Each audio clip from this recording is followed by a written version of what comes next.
A day of my life! Viva Pit Senyor! Ay, binigyan tayo ng buwan manong halik ng ating pinakamamahal na aso. So magtagaliog lang tayo nito kay may nag-request ba na magtagaliog daw tayo ngayon.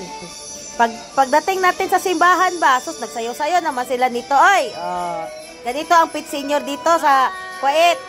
Kay bawal dito ang magparada. So loob lang tayo ng church mag-celebrate. So kaway-kaway ating mga ante, pati ating brothers and sisters from FCCK or Filipino Catholic Community in Kuwait dito sa PCK or Filipino Catholic sa Kuwait.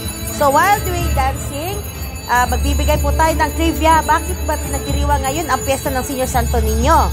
Tema ngayong taon ay Santo Niño, the Hope of the Pilgrim Church.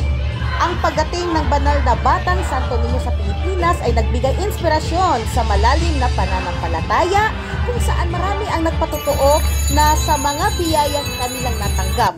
Nakikita ng mga deboto ang Santo Niño bilang isang kadlungan ng tunang pag-asa at higit sa lahat, isang magnet ng pag-ibig na naglalapit sa kanila sa atin. Tulad ng ginawa nito sa loob ng maraming siglo habang ipinagdiriwang ng Simbahang Katoliko ang Ordinaryong Jubileo ng 2025 na may temang Pilgrims of Hope.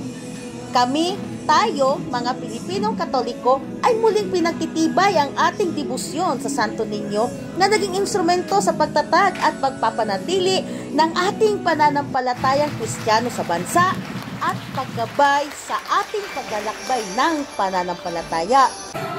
Viva Pit Senyor! Natanda sa Holy Family ko Cathedral Kuwait, kundi na sa ulog nato karon ang kapistahan ni Senior Santo Niño. Ang solemne na pagdiriwang na ito ay sinusundan ng pagsayaw ng tradisyonal na sinulog, kung saan ang buong kongregasyon pati na rin ang buong kaparian ay nag-aalok ng kanilang mga petisyon sa banal na anak sa pamamagitan ng pagsayaw at pagkaway ng mga kamay. Sa kasalukuyang pagdiriwang ng kapistahan ng Santo Niño, nakikita natin ang parehong liturhiya at debosyon na umaakma sa bawat isa. Ang mga Pilipino ay dumalo sa banal na sakripisyo ng misa na nagtataglay ng pagmamalaki nito sa iba pang mga anyo ng panalangin at debosyon. So kaloyan yung takay, nasayo ang ato ang Senior Santo Niño. Ang mga Pilipino ay nakikibahagi sa mga devosyonal na kasanayan bilang paggalang sa Santo Niño.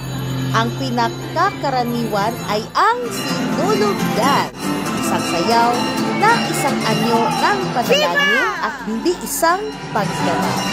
Viva Senior Santo Niño! Viva Pit Senyor! Viva Pit Senyor! Viva Pit Senyor! Viva Pit Senyor! Viva Senior Santo Niño! Viva Pit Senyor! Viva Senior Santo Niño!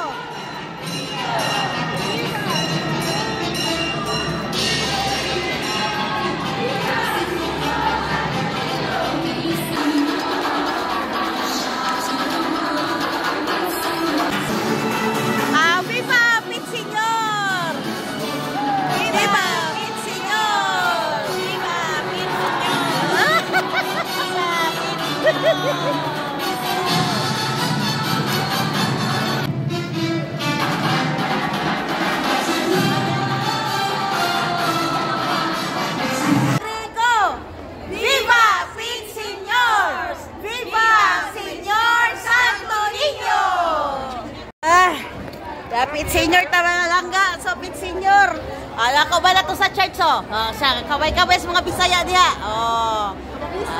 Bisaya. Kami karon sa among katedral kay nagsaulog mi sa amo ang Senior Santo Niño. Pit Senyor, so data diri karon malangga. Lastar kay panghatag mig pagkaon ng langga Ay panghatag dire Basta pista diri Pit Senyor na lay langga. Di predeg linya magsimba na libre pa mainit. Linya na yung mga Pilipangakwan rin o Pinoy. Makaban na itong mga Pinoy. Lastar kayo. Pit Senyor!